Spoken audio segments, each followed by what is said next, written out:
बिस्मिल्लाहिर्रहमानिर्रहीम। बेटा आज जो हम पढ़ने जा रहे हैं ये हमारी ऑनलाइन क्लास है लास्ट। इसके बाद इंशाल्लाह फिजिकल होगी नेक्स्ट मंडे को। अच्छा, आज जो मैं आपको काम कराने जा रहा हूँ वो ये कराने जा रहा हूँ कि पेपर में जब एमसीक्यूज आते हैं तो उनको कैसे अटेम्प्ट किया जाता है। तो इंशाल्लाह मैं हर टॉपिक के इस तरीके से कराऊंगा, ठीक है। तो अभी हम पढ़ रहे हैं बैड डेट एंड प्रोविजन। हम ये पढ़ने जा रहे हैं कि इनके एमसीक्यूज जो है वो कैसे अटेम्प्ट होंगे। अच्छा जी, अब मैं पहले कुछ एमसीक्यूज डिस्कस कर लूँ जो नए आए हैं। एक मिनट कीजिएगा, मैं आगे तक चला जाऊँ, थोड़े रीसेंट से स्टार्ट कर लूँ तो अच्छा रहेगा। ये नोमान मलिक की बुक आपके पास पड़ी हुई होगी, उसी के एमसीक्यूज हैं। अच्छा जी, ओके गाइस, चलिए ये वाला एमसीक्यूज करते हैं।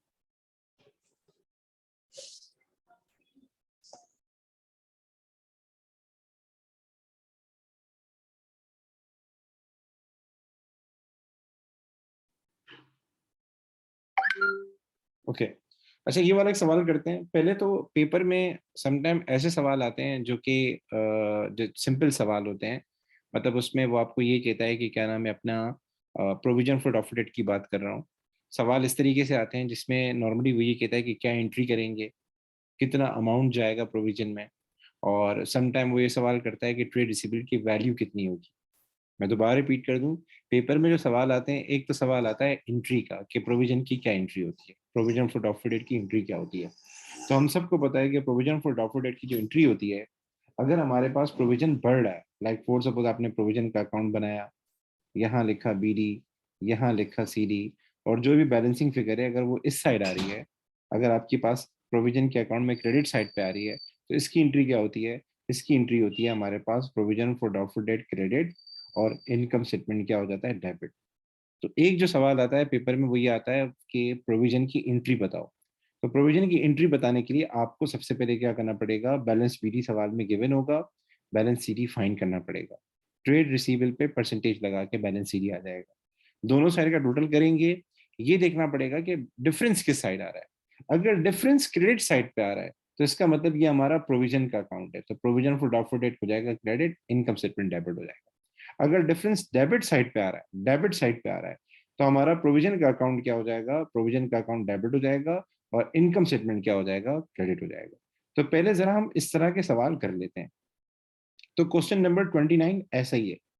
क्वेश्चन नंबर 29 ऐसा ही है। आप लोगों में से एक बंदा जो है ना वो जरा निक नेम से है, एस के नाम से है, ए एस। तो मुझे ये नहीं पता कि ये कौन है, तो जरा बता दें कि एस कौन है, क्योंकि एस से बहुत सारे नाम बनते हैं। एस से क्या नाम है, बहुत सारे नाम बनते हैं, तो मुझे पता चले मेल है फीमेल है, कौन है भाई? जी, एज अब्दुल्ला शेख, मुझे पता था अब्दुल्ला शेख। तो अपना पूरा नाम यूज कर सकते हैं ना यार। मैं तो एज से कुछ और समझ बैठा था। चले जी, अब आगे चलते हैं। कह रहा है अजय मेंटेन्स अ प्रोविजन, में ये वाला सवाल पढ़ रहा हूँ 29। Ajay maintains a provision for doubtful debt of 3% of trade receivable. Okay, ठीक है sir. On 1st January 2016, the balance on the provision for doubtful debt account was 70। ये ओपनिंग बैलेंस दिया हुआ 70 का। फिर कह रहा है the trade receivable amounted to 3,500 on 31st December 2016। ये साल की क्लोजिंग दी है मैंने, क्लोजिंग ट्रेड रिसीवेबल दी है। और नीचे कह रहा है which entry did Ajay make on 31st December 2016। तो एंट्री को देखने से पहले हमें टी अकाउंट बनाना पड़ेगा, तो हम टी अकाउंट बना लेते हैं। ठीक है, बीडी कितना है बेटा? सबसे पहले बीडी लिखें। बीडी कितना है हमारे पास? बीडी 70 है, आपने बीडी लिख दिया 70। उसके बाद सीडी लिखें। सीडी कैसे फाइंड करेंगे? हमारे पास है 3,500 साल के आखिर में रिसीवेबल, ये देख लें। इसको मल्टीप्लाई कर दें आप लोग 3% से। सर ये 3% कहाँ से आया? ये सवाल में दिया हुआ है 3%। बताएं कितना अमाउंट आया? ये आ गया, एक मिनट, 3,500 मल्टीप्लाई बाय 0.03, ये आ गया 105। दोनों साइड का टोटल करेंगे तो हमारे पास डिफरेंस जो है वो आएगा क्रेडिट साइड पे, और वो आ जाएगा 35 आ जाएगा डिफरेंस। अब पूछा इसने, अमाउंट नहीं पूछा आपसे, आपसे एंट्री पूछी है। तो बेटा देखो, ये प्रोविजन फॉर डाउटफुल डेट का अकाउंट है, और ये 35 किस तरफ आ रहा है? जाहिर है इसके क्रेडिट साइड पे आ रहा है, तो इसकी एंट्री क्या होगी? Provision for doubtful debt credit, और ये हमारे पास रेफरेंस होता है। रेफरेंस का मतलब क्या चीज हमारे पास क्या नाम है? डेबिट की है। ठीक है, मतलब अगर ये हमारे पास क्रेडिट हो रहा है तो फिर ये चीज क्या भी होगी, डेबिट भी होगी। तो इनकम स्टेटमेंट हमारे पास क्या हो जाएगा, डेबिट हो जाएगा, इसकी ये एंट्री होगी। तो होपफुली जो इसका आंसर हमारे पास बनेगा वो बनेगा ये वाला बी। यहाँ तक मेरी बातें क्लियर हैं? यहाँ तक कोई इशू है? जी बेटा, खामोशी का इजहार नहीं करें बल्कि बताएं। जी गाइस, अगर कोई मसला है तो बताएं भाई। अच्छा क्लियर है, ठीक है ठीक है, ओके, चल आगे चलते हैं सर। चलें, ये वाला सवाल करते हैं, क्वेश्चन नंबर 27। आप में से देखो, जब मैं सवाल करवा रहा हूँ, अगर आप में से कोई सॉल्व कर सकता है कर ले, और मुझे इसका आंसर जो है चैट के अंदर बता दे। तो अच्छा बच्चा कौन होता है, जो सवाल को सॉल्व कर लेता है और चैट के अंदर बता देता है। बाकी बच्चे देखेंगे इसको हम कैसे करेंगे।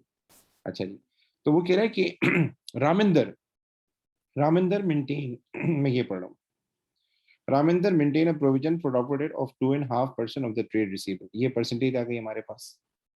On 1 January the balance on the provision account was 1075। ये ओपनिंग बैलेंस आ गया हमारे पास, और साल के आखिर में रिसीवेबल इतने थे। वो ये बोल रहा है कि हम क्या एंट्री करेंगे प्रोविजन फॉर डॉक्टर डेट की। तो चले मैं ये भी करा देता हूँ, टी अकाउंट बना लेते हैं। ठीक है, हमारे पास बीडी कितना है, बीडी हमारे पास है 1075, मैं लिख देता हूँ 1075। सीडी कितना है, सीडी फाइंड करना पड़ेगा। सीडी फाइंड करने के लिए क्या करना पड़ेगा, रिसीवेबल्स कितने हैं 41,000, और परसेंटेज कितनी है 2.5%। चेक कर लें, 41,000 का 2.5% कितना आएगा। ये हो जाएगा मल्टीप्लाई बाय 0.025, ये हो जाएगा 1025, 1025। तो आप देख लें, यहाँ हमारे पास 1075 है, ये 1025 है, तो 1075 ज़्यादा है, 1075 ज़्यादा है। 50 का डिफरेंस आ जाएगा इस साइड पे। तो आप देख लें, ये प्रोविजन फॉर डाउटफुल डेट का अकाउंट है, ये डेबिट हो रहा है 50 जो है। तो इसकी एंट्री क्या होगी, इसकी एंट्री होगी provision for doubtful date debit bye 50, और इनकम स्टेटमेंट क्रेडिट बाय 50। तो इसका आंसर हमारे पास हो जाएगा, ये वाला आंसर हो जाएगा, सी आंसर हो जाएगा। यहाँ तक कोई इशू? प्रीत बेटा सही बता रही है, सी आंसर है, सी आंसर है। अच्छा जी, आगे चलते हैं। अब ये वाला सवाल थोड़ा टफ है। क्वेश्चन नंबर 26, क्वेश्चन 26 देख लेते हैं। यहाँ ये कह रहा है कि पहले मैं जरा ये सफाई कर लूँ यहाँ पे सारी की सारी, और ये सब थोड़ा सा मैं स्क्रीन बड़ी कर दूँ ताकि आपको नजर आ जाए। ठीक है, अच्छा ये देखना है। अच्छा ये भी आप सॉल्व करके देख लें। तो इसमें क्या है, इसमें आपको जस्ट वेट, इसमें इसने आपको ट्रेड रिसीवेबल की वैल्यू दी हुई है, लेकिन उसने कहा है कि debts to be written off as bad. यानी ये जो बैड डेट्स हैं ये राइट ऑफ करने हैं। राइट ऑफ करने का मतलब ये है कि ये आपने रिसीवेबल से एडजस्ट करने होंगे। Debts to be written off as bad, तो यानी ये रिसीवेबल से माइनस करने होंगे।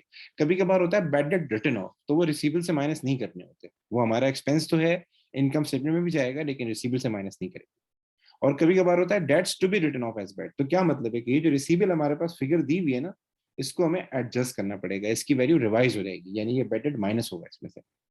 और आपको ओपनिंग बैलेंस भी दिया हुआ है, ओपनिंग बैलेंस में ग्रीन कलर से हाईलाइट कर देता हूँ, वो 800 है।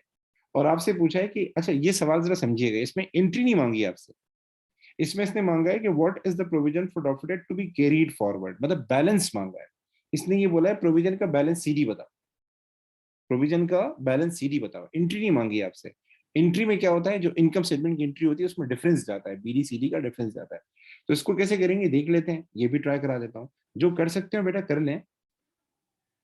अब्दुल्ला शेख, आपसे तवक्को है कि ये सवाल आपसे हो जाएगा, आपकी खामोशी जेबा नहीं देती हमें। तो बीडी आ जाएगा कितना, 800। सीडी फाइंड करना है सही, सीडी कैसे फाइंड करेंगे, तो पहले तो हमारे पास ये जो 13,400 दिया है ना, इसको रिवाइज करेंगे। 13,400 में से आपने 600 माइनस करना है, क्योंकि इसने लिखा हुआ है debts to be written off as bad. तो 13,400 में से जब 600 माइनस हो जाएगा, we will get 12,800। I hope ये सही होगा।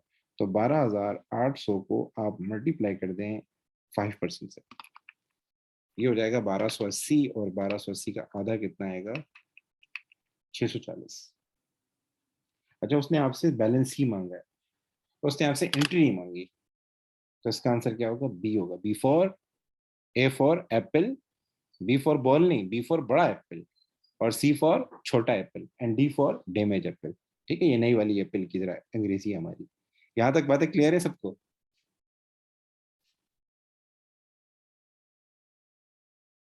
जी बेटा। ओके, एस ने तो चलो थम्स अप कर दिया, थैंक यू बेटा। बाकी लोग, नबील, प्रीत, प्रेरणा, सारा, एवरीवन, आप लोग भी बता दें। Sheriyar, Tushar, is everything clear? Okay okay, चलिए ठीक है, आगे चलते हैं। अभी मैं थोड़ा हल्के सवाल आपको करवा रहा हूँ। ये जरा सवाल आप लोग देखें, 24 सवाल आप देखें, आप लोग देखें और मुझे बताएं इसका क्या आंसर है।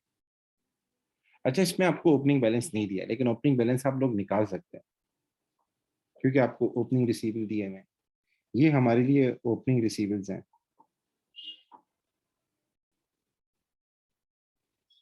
एक मिनट कीजिएगा इसको, और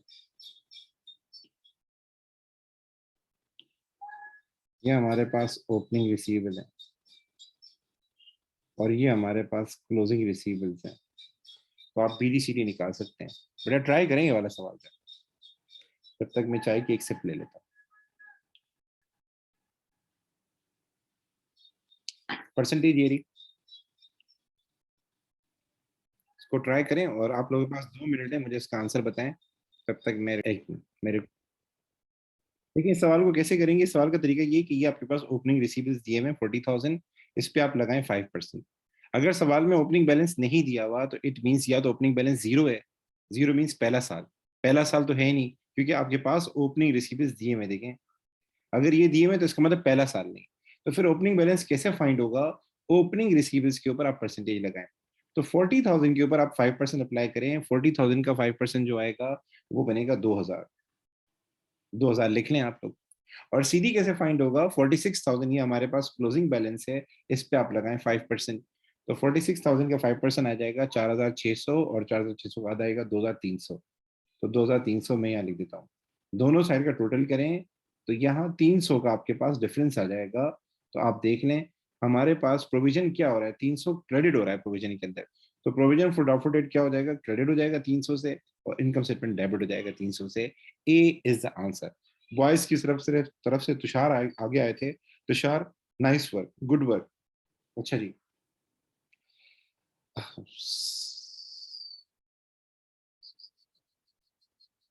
ओके, पहले मैं दूसरे सवाल। अच्छा, ये जो हमारे पास सवाल है ना, ये वाला सवाल जो, ये मत कीजिएगा। ये जो डिस्काउंट अलाउड है ये कोर्स से हट चुका है। कभी अगर आप नुमान मलिक के सवाल करें तो नुमान मलिक के सवालों में एक इशू आएगा कि ये जो डिस्काउंट अलाउड है ये हमारे कोर्स से हट चुका है। तो ये सवाल मत कीजिएगा, ठीक है? आप वो सवाल कीजिएगा जो मैं करवा रहा हूँ। तो ये हमारे कोर्स से हट चुका है। चलो ये वाला सवाल ट्राई करते हैं। अच्छा जी, यहाँ पे इसने बोला है कि नेट ट्रेड रिसीवेबल बताओ। नेट ट्रेड रिसीवेबल कहते किसे, पहले ये जरा समझ लें। हम लोग क्या करते हैं, SFP बनाते हैं, ठीक है? और SFP के अंदर हम लोग क्या करते हैं, अपने, एक मिनट की जगह मैं इसको जरा सही कर दूं। SFP में हम क्या करते हैं, करंट एसेट के अंदर जाके लिखते हैं ट्रेड रिसीवेबल। ट्रेड रिसीवेबल कौन से लिखते हैं? ट्रेड रिसीवेबल वो लिखते हैं जिसपे परसेंटेज अप्लाई होती है। मतलब after all adjustment, after all adjustment, अगर कोई बैड डेट रिटर्न ऑफ करना हो तो वो माइनस करके, ठीक है ना? कभी कभार सवाल में होता है ना, bad debt to be written off, तो वो माइनस करके जो वैल्यू आती है वो वैल्यू डालते हैं, अगर हो कोई। उसके बाद इससे ये होते हैं हमारे पास ग्रॉस ट्रेड रिसीवेबल। इसको हम क्या कहते हैं? ग्रॉस ट्रेड रिसीवेबल कहते हैं। इसमें से हम लेस करते हैं जो हमारा प्रोविजन का बैलेंस होता है, वो इसमें से लेस करते हैं, और आखिर में जो आंसर आता है उसको हम प्यार से क्या कहते हैं? Net trade receivable. मैं दोबारा रिपीट कर दूं, जब हम SFP बनाते हैं ना, बैलेंस शीट, इंशाल्लाह आगे जाके बनाएंगे, तो बैलेंस शीट के अंदर क्या होता है, हम सबसे पहले रिसीवेबल की वैल्यू लिखते हैं जो सवाल में गिवन होती है। अगर उसमें लिखा हुआ है कि bad debt to be written off है, यानी बैड डेट को माइनस करना है, तो वो माइनस कर देंगे ताकि सही वाली वैल्यू आए। इसमें से फिर हम क्या करते हैं, जो प्रोविजन का बैलेंस सीडी होता है ना, ये देखिए प्रोविजन का अकाउंट बनाया है, ये जो बैलेंस सीडी है ना, ये कहाँ जाएगा? चलो 300 चला गया इनकम स्टेटमेंट में, लेकिन ये 2,300 कहाँ जाएगा? बैलेंस सीडी आगे जाके BD बनेगा, तो बैलेंस भी कहीं ना कहीं जाएगा ना। तो ये जो बैलेंस होता है, फिर हम जाके, हम SFP में जाके प्रोविजन से माइनस करते हैं, रिसीवेबल से माइनस करते हैं। आप लोगों ने पढ़ा था ना प्रूडेंस कॉन्सेप्ट, प्रोविजन के पीछे कौन सा कॉन्सेप्ट होता है? Prudence concept. प्रूडेंस कॉन्सेप्ट ये कहता है कि आपको अपने एसेट भी कम करने हैं, प्रॉफिट भी कम करना है। तो ये 300 में जाके रिकॉर्ड करते हैं इनकम स्टेटमेंट में, अपना प्रॉफिट रिड्यूस करते हैं। और ये 2300 जाके कहाँ रिकॉर्ड करते हैं, एसओएफपी में रिकॉर्ड करते हैं, ताकि हमारा एसेट भी क्या हो जाए, रिड्यूस हो जाए। तो यहाँ बैलेंसेस जाते हैं एसओएफपी के अंदर, ये याद रखिएगा। तो इस सवाल को कैसे करेंगे, हमारे पास रिसीवेबल दिए हुए 55,000, 55,000, और आगे गिरा है दिस इंक्लूड हैरी हु ओज 5,000। इसके अंदर एक कस्टमर है, उसका बैलेंस 5,000 है, वो भी शामिल है। एक हमारा कस्टमर है, उसका नाम हैरी है, उसका 5,000 भी शामिल है। Okay sir. हैरी debt is to be written off as bad debt. अच्छा, ये पैसे शामिल है, मतलब ये हमने शामिल किए हुए, तो हमें माइनस करने पड़ेंगे। अब्दुल्ला बेटा गुड, प्रेरणा बेटा गुड। बाकी मैं देखता हूँ उसका क्या आंसर आता है, आप लोग राइट हैं, देखते हैं जरा। अच्छा जी, तो हम क्या करेंगे, 55,000 में से ये 5,000 माइनस करेंगे, क्योंकि एक बोला ये इंक्लूडेड है, इंक्लूडेड मीन्स इसने बेडेड माइनस नहीं किया हुआ। अब वो बोला है हमें इसको राइट ऑफ करना है, तो हम क्या कर देंगे, माइनस कर देंगे 5,000। तो हमारे पास जो बैलेंस आ जाएगा वो आ जाएगा 50,000।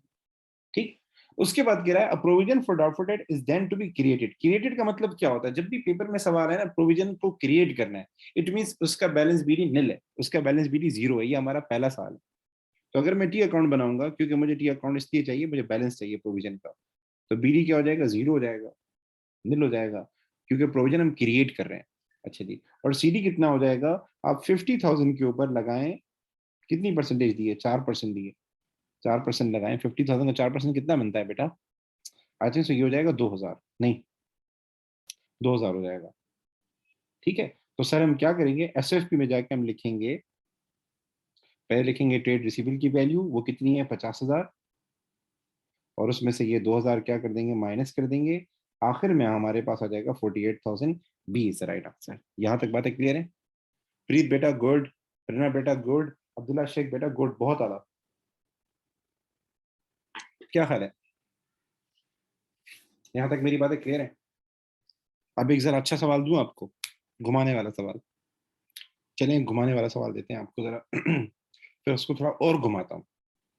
पहले मैं इजी करके दे रहा हूँ, फिर जरा और घुमाता हूँ। सवाल ये है,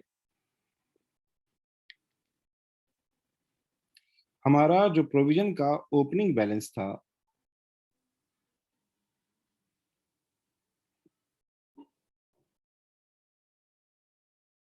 वो था 1,000।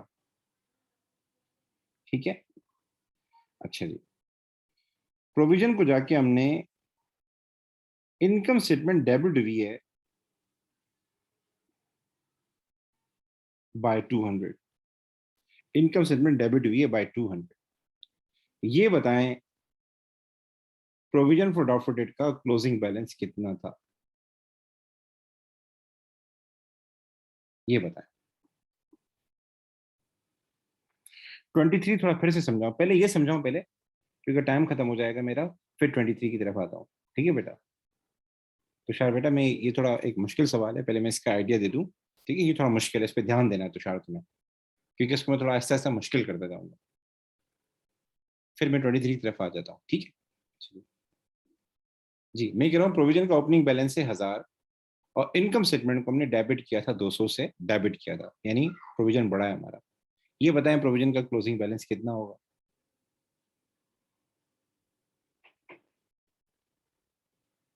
बेटा इनकम स्टेटमेंट डेबिट हुई है, यानी प्रोविजन क्या हुआ है, क्रेडिट हुआ है। आप सबसे मुखातिब हो, मुझे प्रोविजन का क्लोजिंग बैलेंस बताएं क्या होगा।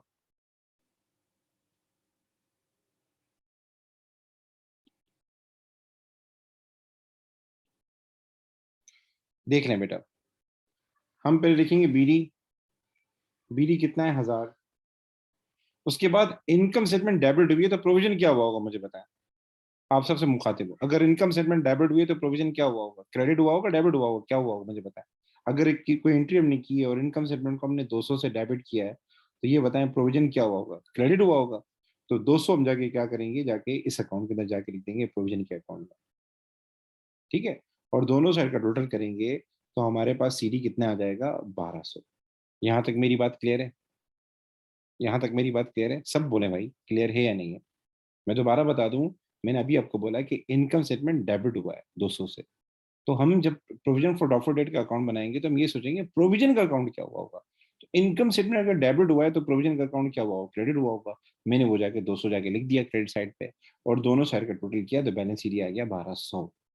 अब जरा गौर से सुना, अब जो मैं तंग करने वाला पॉइंट बता, अब पेपर में समटाइम ऐसा होता है कि वो आपको एक चीज देखिएगा, मैं जरा एक चीज समझा दूं कि ये 1200 कैसे आया।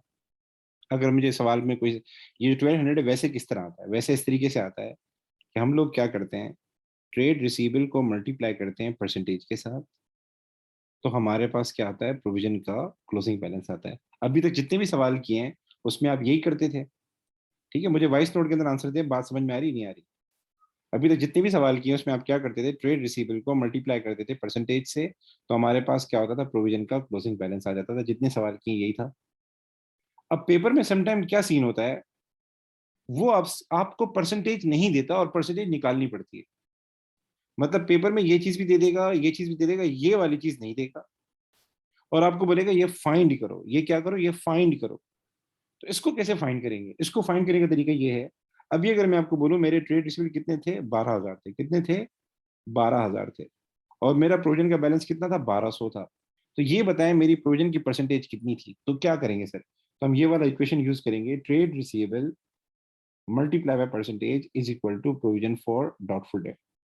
प्रोविजन फॉर डॉटफुल डेट कितना है हमारा, 1200, और ट्रेड रिसीवेबल कितने हैं, 12,000, मल्टीप्लाई बाय परसेंटेज, परसेंटेज को यही रखें, ये हो जाएंगे 1200 डिवाइड बाय 12,000, ये आ जाएगा 0.1, और इसको आखिर में मल्टीप्लाई बाय 100 कर दें तो हमारे पास प्रोविजन की परसेंटेज आ जाएगी 10%। यहाँ तक मेरी बात क्लियर है।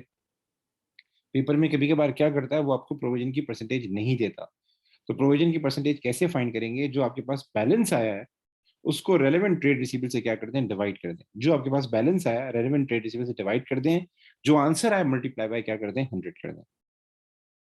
यहाँ तक मेरी बातें क्लियर हैं, ताकि मैं थोड़ा सा आगे जाऊं कि अगर आपको परसेंटेज नहीं देता तो कैसे फाइंड करेंगे, जो भी हमारे पास रेलेवेंट प्रोविजन का बैलेंस आया है उसको डिवाइड कर दें रिसीवेबल की वैल्यू से, और आखिर में मल्टीप्लाई बाय 100 करेंगे, आपके पास आंसर आ जाएगा। अब मैं अगला सवाल दे रहा हूँ, थोड़ा तंग करने के लिए दे रहा हूँ, ठीक है। अभी अगला सवाल दे रहा हूँ मैं आपको। ये मेरा प्रोविजन का अकाउंट है, एक मिनट वेट कीजिएगा, बस आखिरी सवाल है बेटा ये, ठीक है। मैंने बीडी लिखा है 1500, और साल के शुरू में जो मेरे ट्रेड रिसीवेबल थे वो थे 30,000। साल के स्टार्ट में मेरे ट्रेड रिसीवेबल कितने थे, 30,000, और मेरा बीडी कितना था, 1500। मेरा बीडी कितना था, 1500। मुझे ये बताएं कि मेरी प्रोविजन की परसेंटेज कितनी थी। सवाल क्या है, पहला सवाल क्या है, मुझे ये बताएं मेरी प्रोविजन की परसेंटेज कितनी थी, ये बताएं जल्दी से। सब बताएं बेटा, तुषार बेटा आपको पहले बताना है।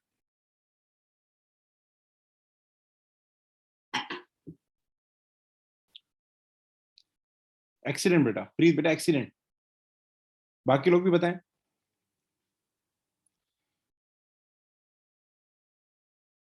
एक्सीलेंट एक्सीलेंट बेटा। देख ले बेटा, जिनको समझ में नहीं आया, मैंने क्या बताया था कि हम लोग क्या करते हैं, ट्रेड रिसीवेबल को मल्टीप्लाई करते हैं परसेंटेज से, तो हमारे पास प्रोविजन का बैलेंस आ जाता है।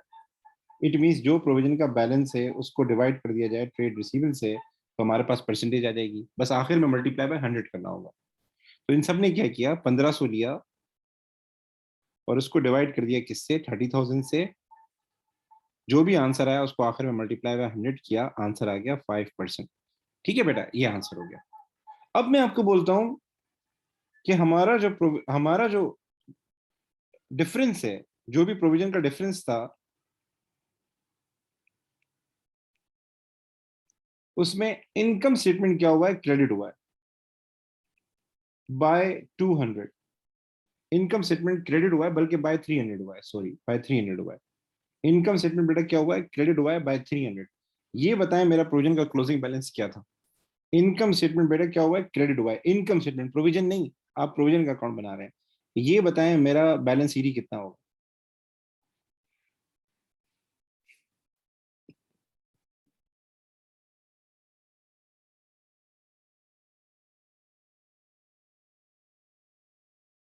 ये बताएं मेरा बैलेंस सीडी कितना होगा, बी क्विक गाइस। मैं बोल रहा हूँ इनकम स्टेटमेंट क्रेडिट हुआ है, तो प्रोविजन फॉर डॉफर डेट क्या हुआ होगा, आप सबको पता है, वो आप कर दें, और मुझे बताएं बैलेंस सीडी कितना है। तुषार बेटा आप भी पार्टिसिपेट करें इसमें। एक्सीलेंट बेटा, एक्सीलेंट एक्सीलेंट बेटा। अगर हमारा ये इनकम स्टेटमेंट क्रेडिट हुआ है तो जाहिर सी बात है प्रोविजन क्या हुआ होगा, डेबिट हुआ होगा। तो 300 यहाँ आ जाएगा, और दोनों साइड का टोटल करेंगे तो हमारे पास क्या आ जाएगा, बैलेंस ईडी 1200 आ जाएगा। अब मैं अगला सवाल कर रहा हूँ जिससे खतरनाक है। अब्दुल्ला शेख बेटा बहुत आला, अब मैं अगला सवाल कर रहा हूँ। आप सबको पता है मेरे प्रोविजन की परसेंटेज कितनी थी, 10% थी, और मेरे साल के आखिर में मेरा प्रोविजन का बैलेंस कितना आ रहा है, 1200 आ रहा है। अब मेरा सवाल सुनिएगा, देखो ट्रेड रिसीवेबल को हम मल्टीप्लाई करते हैं परसेंटेज के साथ, तो हमारे पास क्या आता है, प्रोविजन का बैलेंस आता है। तो प्रोविजन का जो हमारा क्लोजिंग बैलेंस बनता है वो 1200 बनता है, मैं लिख देता हूँ 1200। और प्रोविजन की परसेंटेज आप लोगों ने ऊपर फाइंड की थी, वो कितनी थी, 10% थी। मुझे ये बताएं साल के आखिर में मेरे ट्रेड रिसीवेबल कितने थे, ये बताएं, ये बताएं। पेपर में इस तरह का सवाल आया बकायदा, जो ये मैं बता रहा हूँ इस तरह, ये तो मैं आपको स्टेप बाय स्टेप कर रहा हूँ, पर ऐसा सवाल पेपर में आया है जिसमें आपको परसेंटेज फाइंड करनी थी, देन बैलेंस सीडी के जरिए ट्रेड रिसीवेबल फाइंड करना था। अब मैं आपको क्या बोल रहा हूँ, मुझे ट्रेड रिसीवेबल बताओ जो साल के आखिर में थे। अगर ये 2019 है तो 31 दिसंबर के आखिर में मेरे रिसीवेबल कितने थे। तो बहुत आसान है बेटा, मैंने आपके सामने क्लोजिंग बैलेंस दिया हुआ है 1200, और परसेंटेज दी हुई है 10%। It's very easy. जी बेटा, प्रेरणा बेटा मेरे ख्याल से आप गलत बता रही हैं, ये नहीं। एक्सीलेंट नबील शेख, एक्सीलेंट बेटा, बहुत आला बेटा। इसको कैसे करेंगे बेटा, बहुत आसान है। जो 1200 दिया हुआ है उसको डिवाइड कर दें 10% से, आपके पास ये आ जाएगा 12,000। ये 10% वहां जाके क्या हो जाएगा, डिवाइड हो जाएगा, 12,000 आंसर आ जाएगा। तो बेटा ऐसा है, मुझे अभी जो है, अभी कोई सवाल हो तो बताएं पहले, अगर आपको अभी कोई मसला आ रहा है तो बताएं, कोई परेशानी आ रही तो बताएं। चीजें क्लियर हैं? तो मैं आपको एक ग्रुप में एक सवाल भेजूंगा जो मुझे एक बच्चे ने भेजा था, मुझे अच्छा लगा। आप लोगों ने मुझे उसका आंसर बताना है, ठीक है? मैं भी भेज दूंगा ग्रुप में क्लास एंड होने के बाद। आप सब लोगों ने वो एक एमसीक्यू बहुत अच्छा वाला है, वो आपने सॉल्व करना है, ठीक है? अभी मैं तुषार ने एक सवाल पूछा है तो मैं उसको उसका सवाल का आंसर दे देता हूँ, फिर क्लास में ऑफ कर देता हूँ, ठीक है? बाकी आप लोग जा सकते हैं, क्लास ऑफ कर दी है मैंने, लेकिन तुषार ने एक सवाल पूछा, वो बता दो। तुषार बेटा, जो हम एसओएफपी बनाते हैं ना, एसओएफपी, भले तुम माइक ऑन कर सकते हो अगर तुम्हें कोई सवाल पूछना है, माइक ऑन।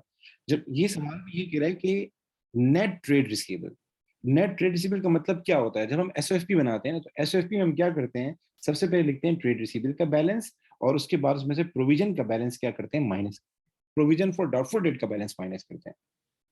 तो सबसे पहले हम लिखेंगे ट्रेड रिसीवेबल का बैलेंस, लेकिन ट्रेड रिसीवेबल का बैलेंस वो आएगा जिसपे परसेंटेज लगती है, वो बैलेंस आएगा जिसमें से एडजस्टमेंट हो चुकी हो। तो यहां पर हमारे पास ट्रेड रिसीवेबल कितने थे, 55,000 थे, लेकिन इसमें 5,000 रुपए का अमाउंट शामिल है जो कि हमें राइट ऑफ करना है, यानी वो बेडेड हो गया है। तो असल में जो हमारे ट्रेड रिसीवेबल बनेंगे, 55,000 में से ये 5,000 माइनस कर देंगे, तो ये ट्रेड रिसीवेबल आ जाएंगे आफ्टर बेडेड, आफ्टर एडजस्टमेंट, हम ये यहाँ लिख देंगे। इसमें से हम क्या करते हैं, प्रोविजन का क्लोजिंग बैलेंस माइनस करते हैं। तो मैंने टी अकाउंट बनाया, बीडी था नहीं तो बीडी में निल लिख दिया, क्योंकि ये बोला है प्रोविजन को क्रिएट करना है, तो बीडी में निल कर दिया। सीडी कैसे फाइंड करेंगे, 50,000 रुपए के ऊपर हम लगाएंगे परसेंटेज, वो कितनी है, 4%, ये आ जाएगा 2,000। ये 2,000 हम इसमें से माइनस करेंगे, हमारे पास आंसर आ जाएगा 48,000। तो जब हम एसओएफपी बनाते हैं ना, बैलेंस शीट बनाते हैं, उसमें हम क्या करते हैं, ट्रेड रिसीवेबल में से हम प्रोविजन का क्लोजिंग बैलेंस माइनस करते हैं। जी बेटा, कोई सवाल पूछना तो पूछें। नहीं सर, समझ में आ गया। समझ में आ गया ना? मैं आगे और भी क्लासेस लूंगा, मैं जब आपके एग्जाम आएंगे तो मैं बकायदा हर टॉपिक की एमसीक्यूज की क्लासेस रखूंगा ताकि वो कवर हो जाए तरीके से। ठीक है बेटा, ये वीडियो मैं ग्रुप सर पर ये जो एमसीक्यूज है, सर ये जो एमसीक्यूज